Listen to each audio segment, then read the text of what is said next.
तदेजति तन्नेजति तद्दूरे तद्वन्तिके तदन्तरस्य सर्वस्य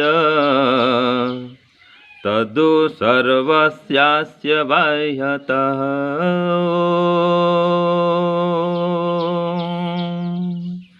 तदेजति तन्नेजति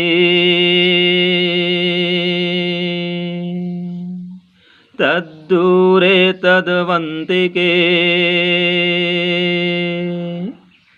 तदन्तरस्य सर्वस्य तदु सर्वस्यास्य बाह्यतः। तदन्तरस्य सर्वस्य तदु सर्वस्यास्य बाह्यतः।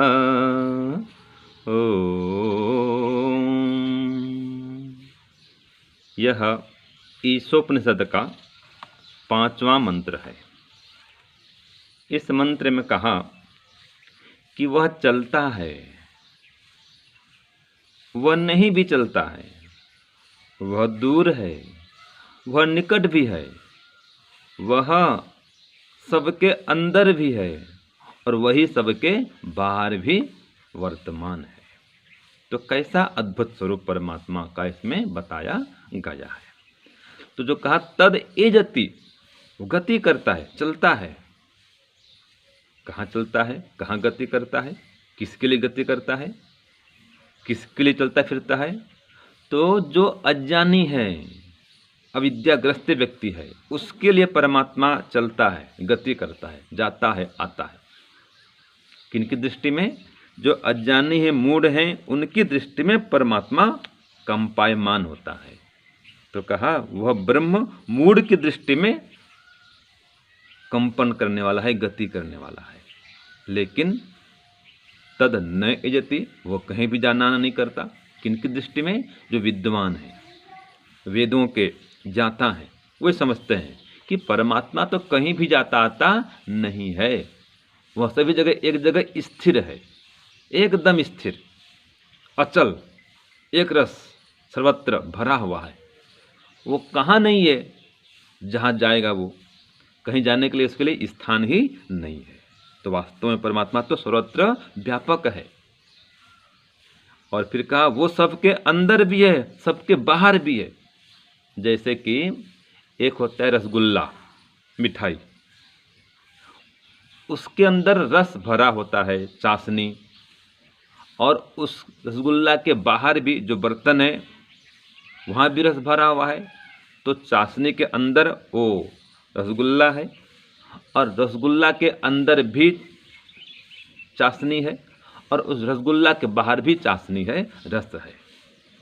उसको निचोड़ेंगे तो भी रस निकलेगा, ऐसे रख देंगे तो चारों चाशनी में डूबा रहता है, तो उसके चारों ओर चाशनी है, रस है, उसके अंदर भी है।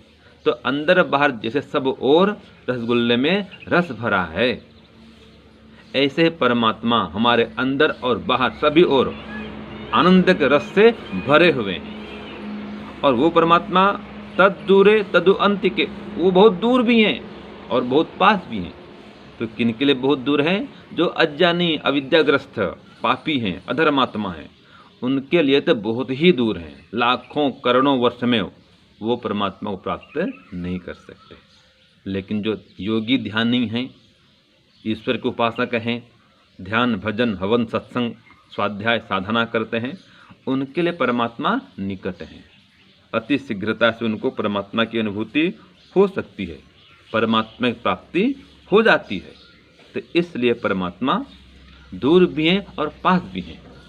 तो जो अज्ञानी व्यक्ति है उसके लिए तो दूर हैं, और जो भक्त, ज्ञानी, धार्मिक, धर्मात्मा व्यक्ति, उनके लिए परमात्मा निकट से निकट है। तो हम सब के अंदर भी परमात्मा हैं, बस उनको अनुभव करने की आवश्यकता है। तो अति समीप है वो।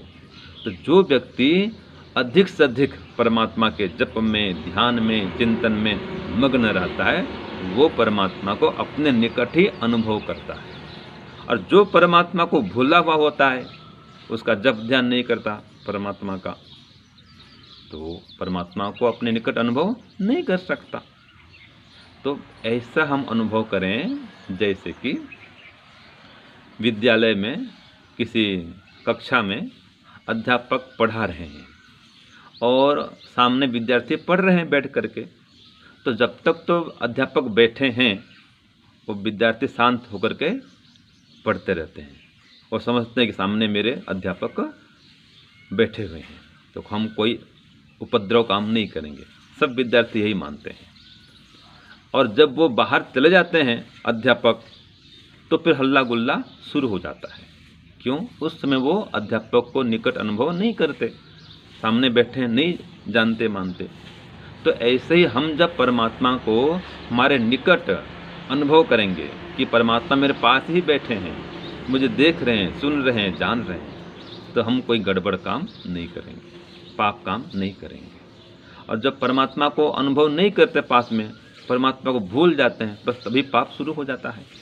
तो इसलिए मुझे मंत्र कहता है कि परमात्मा हमारे अंदर है, निकट से निकट है, उसको निकट अनुभव करें और अज्ञानी के समान परमात्मा को दूर अनुभव न करें। कहीं दूर परमात्मा रहता है ऐसा अनुभव नहीं करें।